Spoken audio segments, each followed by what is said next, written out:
I've been working on this bike, thought it was about done, took it out for a test ride, and discovered a problem. Let me show you what I found. Watch the chain as I backpedal. See how it kind of sags down there? What is happening is the free hub back here is gummed up and it's not turning as smoothly as it should be. So it should just freewheel back nice and smoothly, but it's not.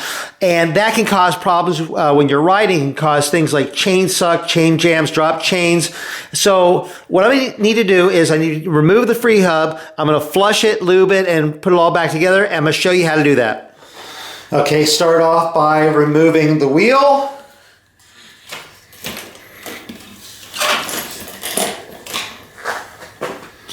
Okay, let's remove the skewer from the wheel, the spring, slide that out there, and go ahead and put this back together so we don't lose the parts. Now this is Cassette with a free hub underneath of it. Freewheels look very similar to this and they can also have similar issues, but the process of removing the free wheel and flushing and lubricating it is different than this. I'll include a link to a video in the description of how to tell the difference between a cassette and a freewheel, and also of how to flush and lube a freewheel. So check the description for that. But anyway, this is a cassette, so I'm gonna go ahead and remove it. There's a lock ring on there, so I need to remove that. And so what I'm gonna do is I need to use a chain whip here to go on here and hold this to keep it from turning.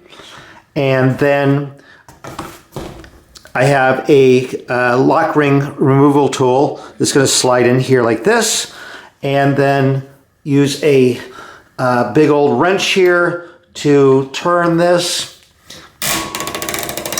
to loosen that lock ring, and then unscrew the lock ring there, and then from that I go ahead and lift the cassette off the wheel. So now this is the free hub. Now as I turn it, it doesn't turn smooth. It kind of have almost like a gritty feel to it as I turn it around, and it also sticks here in spots. So definitely needs to be kind of flushed out and re-lubed. And also the axle also feels a little bit gritty as I turn it around. So, but I'm gonna take all this apart, clean it, lube it, and put it back together with some new axle bearings, and hopefully it'll work much better when I'm done. Now, in order to flush and lube the free hub, I need to remove it. I've had some people ask if it's possible to do that without removing the free hub. Not really, because you have small bearings in the free hub that need to be oiled. Grease is too thick. And you have other bearings up top, which are for the axle, and those need to be greased. So you really can't flush and lube it without removing it. So in order to remove it, I need to remove the axle. So I'm going to flip over to the non-drive side and start over on this side. I have a flat down here and I have a little nut up there. So what I need to do is I'm going to use a cone wrench, like a thin wrench here, to grab on the flats down here. In this case, it's a 15 millimeter, but that size can vary. Just use the one that fits. And on the top nut here, that's a 17 millimeter. I already checked. So again, that can vary. So what I'm going to do is get this on here and start loosening this. Pull this nut off. Put that aside. There's a spacer. And so then I need to remove this, and I need to kind of hold the nut on the other side to keep that from turning. And then loosen this and unscrew this. Let that off, and then I can pull the axle out like that. So now that I have the axle removed, I'm ready to remove the free hub. On most free hubs, you're going to come in through this side. You're going to be using a large Allen wrench, hex wrench. In this case, it's a 10 millimeter one, and I'm going to come in through this side. There are some that you come in through the non-drive side, and those typically take a larger size hex wrench, like I think about 12 millimeter. So you'll have to see which side fits yours, but on most you're going to come in through this side. So like I said, it's 10 millimeter. I'm going to fit this in here, and then I just unscrew it this way. If you're coming in through the non-drive side, you're going to have to turn it clockwise, I believe. So I unscrew this part here, like that. And there's this part here. I go ahead, just, there's bearings holding this in. Let's get the bearings out of here. There's still a bearing in there. And once I get the bearings out, then I push this little part out here like this. And so now I have the free hub off. Okay, so now I'm ready to flush the free hub. There's a couple different ways I could do this. One is soaking it in mineral spirits and then working the mechanism, or I can use WD-40, spray this into the mechanism and work the mechanism. And you need to get it inside the moving parts. So if I turn this here, you can see how this part moves separately from there. So I need to get it inside this seam there, or inside down in here. You can see the parts that move differently. So you need to get it down inside that part there. So just keep that in mind when you're spraying. And so I can kind of just spray this in that mechanism here and then start moving the mechanism. And as you start spraying and moving it, you'll feel it start to move smoother and smoother as you work it. It'll free up and it'll start removing some of that grease out of there.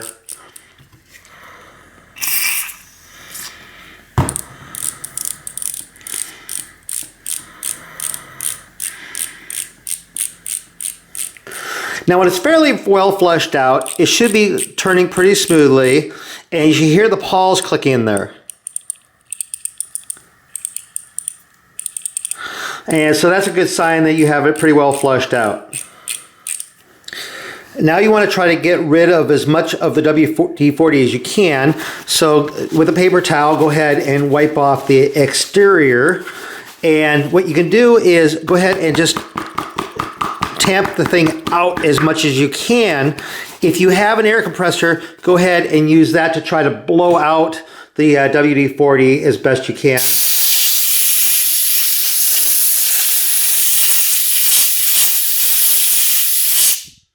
And then be sure to work the mechanism a little bit. And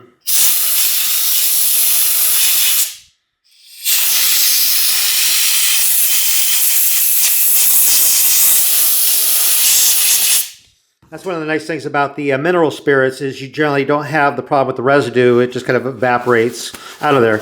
So anyway, when you get all that done, then we're going to go ahead and lube it.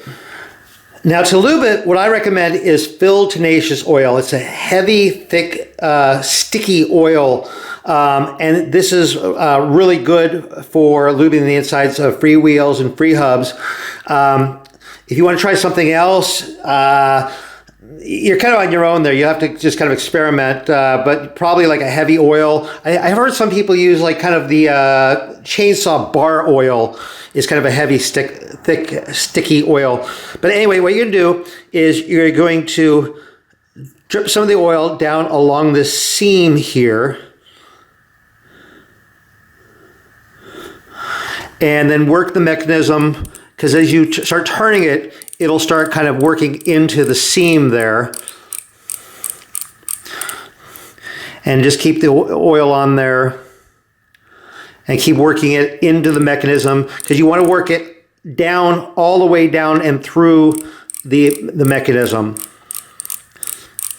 And you'll notice that the pawls will get a little quieter as they get lubricated.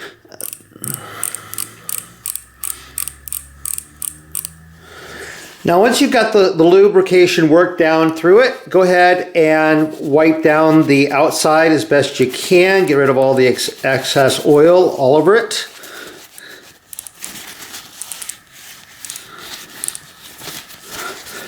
And one thing in here is this little bearing race down in here. You're going to kind of want to wipe that out as best you can. You just have to figure out how to get down there, get some of the paper towel and kind of work it down through there. and get it all cleaned out, because we're going to be installing bearings in there eventually. Like that. And remember these parts, well, go ahead and clean all these other parts off while you're at it. Get all the excess grease off of those. And then back over to the non-drive side here of the hub, I got to pull these bearings out because we're going to be cleaning that up and replacing these bearings with brand new ones. There's that. And then get a paper towel in there and try to clean out this race as best you can. You might even try a little bit of solvent on the paper towel if you need to. I mean, I could always pull this little dust cover out, but they're a pain to get back in sometimes, and sometimes you can damage them. So if you don't need to pull it out, don't pull it out.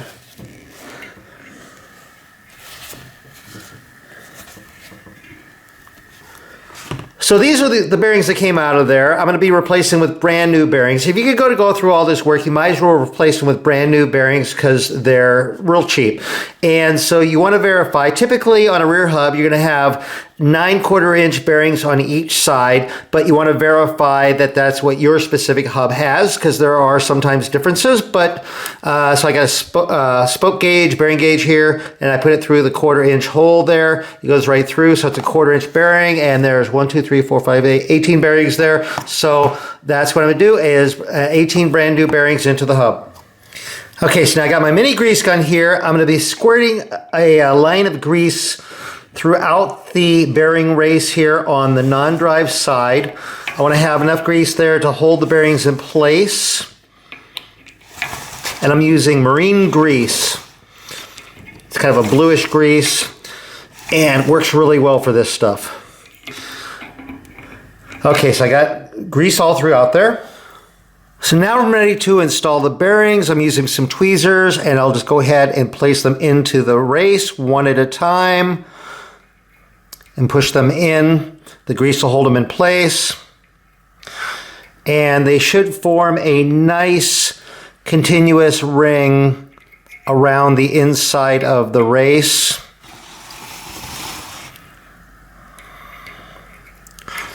Oh, lost one. Not a big deal.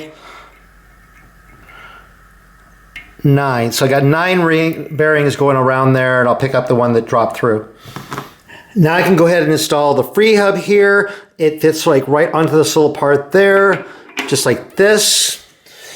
And then I have this little part here. This will just slide down through there like that. And then I can use my hex wrench to screw this in.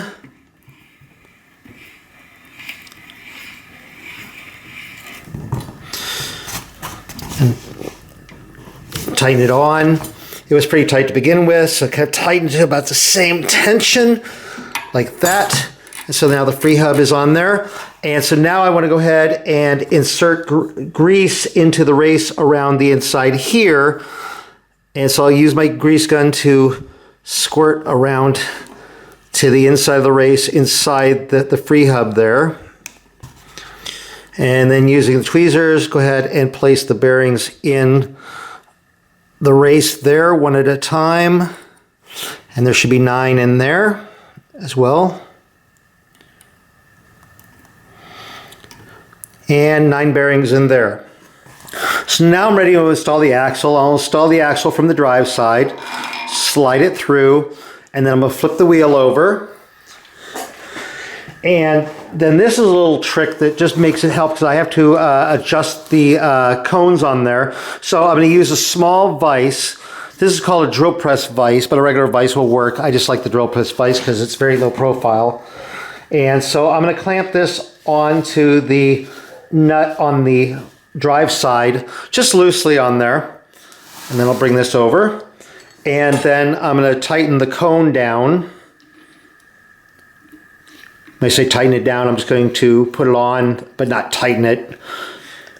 Tighten it down till you feel it hit the bearings, and then just back it off just a little bit. And now I'm going to go ahead and put the spacer on there, and I have the lock nut here, and it had the serrated part. I'm gonna put the serrated part out because that's gonna fit against the inside of the frame. Tighten that down against the bearings and back it off a little bit. So I'm gonna use the cone wrench to hold the cone there in place, and then tighten the lock nut down against the spacer and the cone. And let's go ahead and feel how this is. So I pull this out. I want to turn the axle, and I want very little play in there, but there's some play in there. So what I'm going to do is put this back in the vise again. Kind of tighten that down a little bit. This is where the vise comes in handy because it allows me to adjust the cone a little bit better. So I'm going to loosen the lock nut, and then I can tighten the cone down just a little bit there, and then tighten the lock nut again.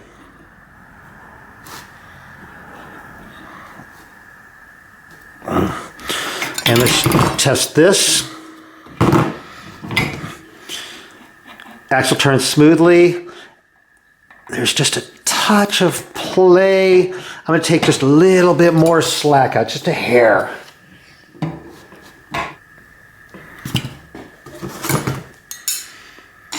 So I'll hold the cone, loosen the lock nut, tighten the cone just a little hair, oop, let go, and then tighten the lock nut.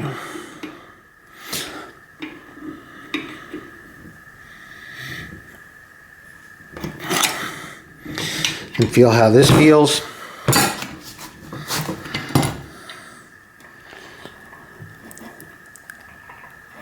That feels perfect. That feels perfect. I'm not really feeling any play, and it feels nice and smooth. Okay. So now we're ready to install the cassette, and the cassette's going to go on the same way that it came off. And if you notice that the splines on the freehub match up to the notches inside the cassette. So you just need to really line those up. And so just slide this on here like this. That it'll only go on one way, so you can't put it on the wrong way. And then put this on here like this, and put this on here like this. What I'm looking for, there's a narrow spline and a narrow notch, and so I want to line those up like that. And so now I have the lock ring here, and so put that on there, and I'm going to have the tool, and then I'm going to screw the lock ring in. So now I'm going to need a torque wrench to torque this down. Now if you look on the lock ring here, it'll have the specification of how much to torque it down here. It says 40 Nm. That's 40 Newton meters. And so that's what I'm going to torque it down to. And I'm going to be using a beam style torque wrench. I have clicker torque wrenches, but I actually prefer the beam torque wrench for a lot of things working on bikes. It just goes to lower torques better than the clicker torque wrench. And so I'm going to torque this down to 40 Newton meters. And there's 40 Newton meters. Okay. And then I want to reinstall the skewer. And so the lever will go on the non-drive side, and you're going to have one spring on the non-drive side and one spring on the drive side. Then you got the little nut part there. So slide this through here like this, install the spring, and the narrow part goes inward like this, and then screw this on here. And get ready to install the wheel on the bike. So I'm ready to reinstall the wheel. Pop this up into here, pull it back.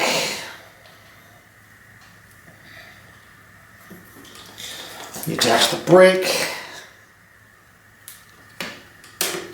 Okay, let's give this a shot. So I backpedal here, it's not dropping down. I can pedal forward, stop pedaling, it's freewheeling. I can backpedal, and it's working really nicely. Anyway, that is how to fix a sticky free hub. Hopefully you found this video useful or interesting. If you did, please give my video a thumbs up. If you're not subscribed to my channel, click that subscribe button down there. Be sure to click the bell so you get notified when new videos come out. I'm over on Facebook, RJ the Bike Guy. Go over there, like that page. I post a lot of stuff over there. It's a lot of fun. Anyway, thank you guys very much for watching.